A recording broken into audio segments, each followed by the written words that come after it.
The Seattle dawn was gray, a soft drizzle tapping against the windows of Brew and Bloom Coffee, a small cafe tucked into a busy corner of downtown.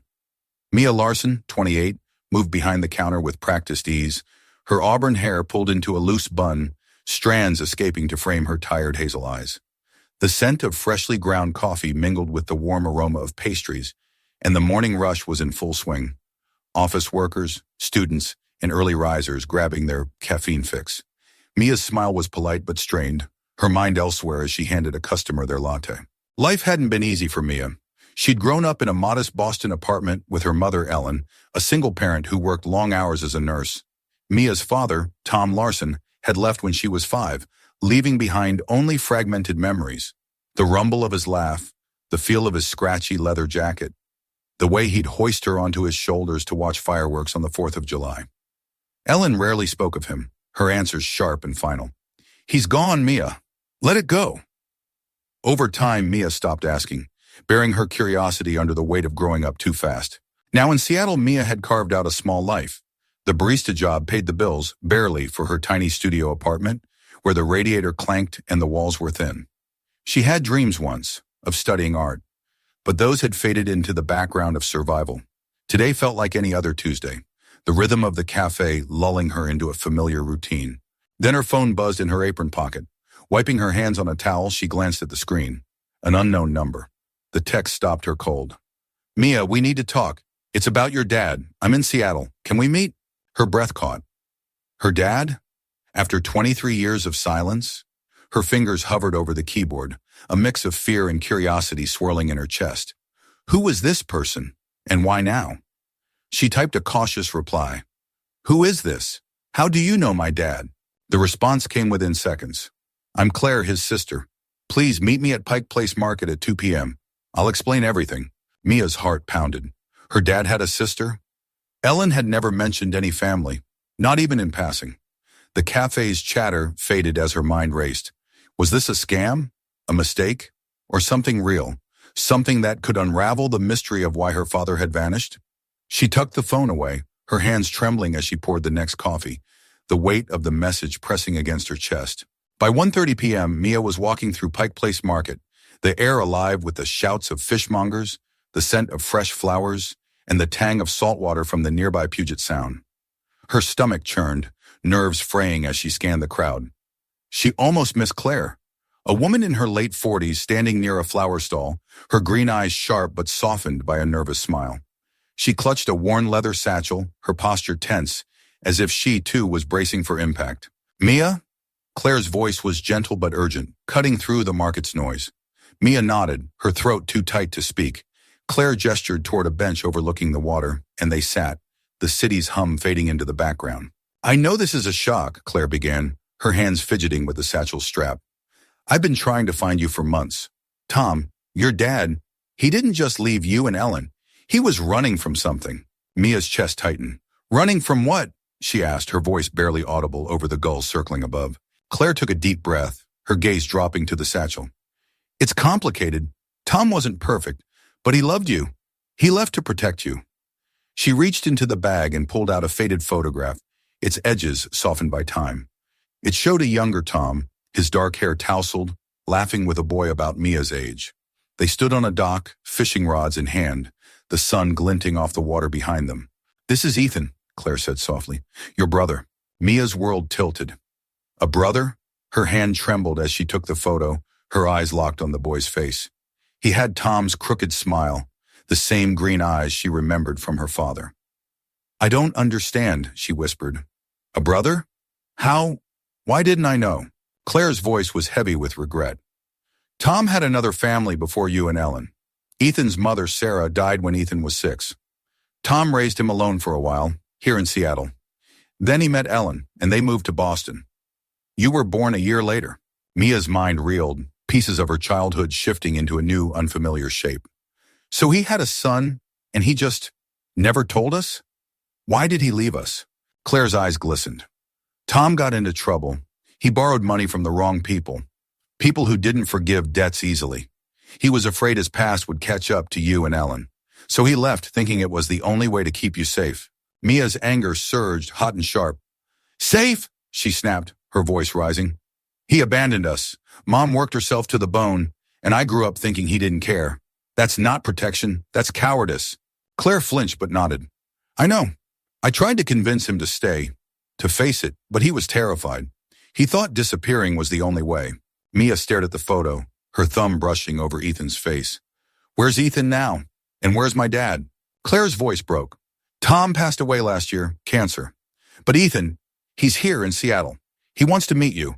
Mia's heart lurched. Her father was alive, and she had a brother she'd never known. The weight of it was too much. She handed the photo back, standing abruptly. I need time to think, she said, her voice shaking as she walked away, the market's chaos swallowing her confusion. That night, Mia's apartment felt smaller than ever, the single window letting in the faint glow of a streetlight. She sat on her couch, the photograph of Tom and Ethan on the coffee table, staring back at her like a challenge. Her dad had another life, a son, a past he'd hidden. She wanted to hate Ethan, to blame him for the years she'd spent wondering why her father didn't love her enough to stay. But the boy in the photo looked as innocent as she'd been, caught in the same web of Tom's choices. After a sleepless night, Mia texted Ethan, Claire's number burning a hole in her phone. I'm Mia. Claire told me about you. Can we talk? His reply was quick. I'd like that. There's a diner on 4th near your cafe. Tomorrow, 10 a.m.? The diner was quiet when Mia arrived, the smell of bacon and coffee grounding her as she slid into a booth. Ethan walked in a few minutes later, a tall man in his early 30s, his green eyes so like Tom's it stole her breath. He wore a flannel shirt and jeans, his hands calloused from work, and his smile was cautious but warm. You look like him, he said softly, sitting across from her. Over coffee, Ethan shared his story. He'd grown up with Tom in Seattle, a happy kid despite their struggles. Dad was my hero, he said, his voice thick. He worked construction, long hours, but he always made time for me. Fishing trips, baseball games. Then when I was 10, he left. Claire raised me after that. I thought he didn't want me anymore. Mia's heart ached. What happened? Why did he leave you, too? Ethan's gaze dropped to his coffee. Last year, when he was dying, he told me the truth. He'd gotten in deep with some loan sharks, dangerous people. He owed them more than he could ever pay. He left me with Claire to keep me out of it, and he left you and your mom for the same reason. He thought if he stayed, they'd come after us. Mia's eyes burned. He was wrong, she whispered. We weren't better off. Mom worked double shifts. I grew up thinking I wasn't enough to make him stay. Ethan nodded, his jaw tight. I know. I hated him for years. But when I saw him in the hospital, so frail, he was full of regret. He wanted us to know each other. He reached into his jacket and pulled out a letter, its edges worn from handling. He wrote this for you, he said, sliding it across the table. Mia's hands shook as she opened it. Tom's handwriting was shaky, the ink smudged in places. Mia, my girl, I'm sorry I wasn't the father you deserved. I left to protect you and your mom, but I was a coward. I thought I was saving you from my mistakes, but I only caused you pain. Ethan will tell you the truth. I hope one day you can forgive me. I loved you every day, even if I never showed it, and tears spilled down Mia's cheeks, the letter trembling in her hands. He loved me? She whispered, the words feeling foreign. Ethan's voice was gentle. He did. He kept a photo of you in his wallet, a little girl with pigtails holding an ice cream cone. He showed it to me before he passed. Mia clutched the letter to her chest, a sob breaking free. For the first time, she felt the weight of her father's love and the pain of his absence colliding in her heart. That evening, Mia called her mom, the letter still in her hand. The phone rang twice before Ellen answered, her voice warm but tired. Mia, sweetheart, how's my girl? Why didn't you tell me about Ethan? Mia's voice was steady but laced with hurt. About Dad's other life? The line went silent, the weight of years between them. Finally, Ellen spoke, her voice heavy. Oh, Mia, I wanted to protect you. When Tom left, I was so angry. He broke my heart, and I couldn't bear to let him hurt you more. I thought cutting him out was the only way to move forward. But I deserve to know, Mia's voice cracked. You let me think he didn't care. I grew up wondering what I did wrong. Ellen's sob came through the phone. I was wrong, sweetheart. I thought I was doing the right thing, shielding you from his mess. But I see now I took away your chance to understand. The call stretched on, tears on both sides. Ellen shared her side, Tom's late-night confessions about his debts, his fear of the men who'd threatened him, his decision to leave to keep them safe. I hated him for it, Ellen admitted, But I loved him too. That's why it hurt so much. When they hung up, Mia felt lighter, as if a knot in her chest had loosened. The truth was painful, but it was hers now, no longer hidden behind her mother's silence or her father's absence. Over the next week, Mia and Ethan met again, their conversations tentative but growing easier. Ethan was a carpenter, quiet but kind, with a dry humor that made Mia laugh for the first time in days. They shared stories of their childhoods, his fishing trips with Tom, her summers with Ellen at the Boston Public Garden. One afternoon, they drove to a small cemetery on the outskirts of Seattle, where Tom's grave lay under a simple headstone. Mia knelt, placing a single daisy on the grave, her fingers brushing the cold stone. "I wish I'd known you," she whispered. "I wish you'd stayed." Ethan stood beside her, his hand resting lightly on her shoulder. For the first time, Mia didn't feel alone in her grief.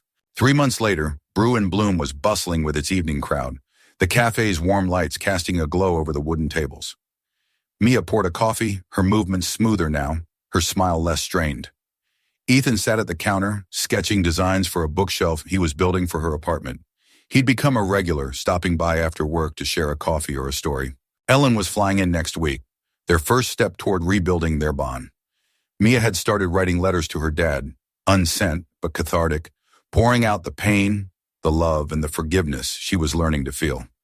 She and Ethan were navigating their new siblinghood, awkward at times but grounded in small gestures. A text to check in, a shared laugh over a bad diner milkshake, a photo of them at Pike Place sent to Claire. Claire had stayed in touch too, sending Mia old photos of Tom, some with Ethan, some alone, one of him holding a newborn Mia, his face soft with awe. Each photo was a piece of the puzzle, helping Mia see her father not as the man who left, but as the man who'd loved her in his broken way. As Mia handed Ethan his coffee, their eyes met, and she saw it, the same crooked smile from the photograph, now mirrored on her own face. "What?" Ethan asked, catching her stare. "Nothing," Mia said, her voice soft. "Just, I'm glad you're here." Ethan's smile widened. "Me too, sis." The word sis felt new, fragile, but right. Mia realized then that the secret that had shattered her world had also given her something she'd never had: a brother, a chance to forgive, and a family pieced together from broken parts. Life wasn't perfect. Her apartment still creaked, her dreams of art school were still distant, but for the first time, it felt whole.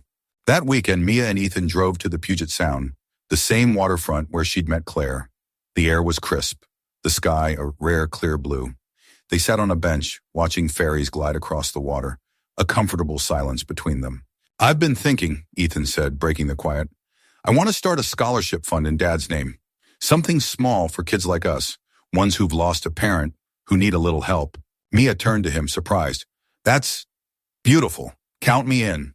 Ethan grinned. "I was hoping you'd say that. Maybe you could design the logo. Claire says you're an artist." Mia laughed, the sound light and free. "I haven't drawn in years, but maybe it's time to start again."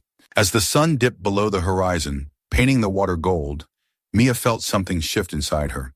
The pain of her father's absence would always be there, a quiet ache, but it no longer defined her.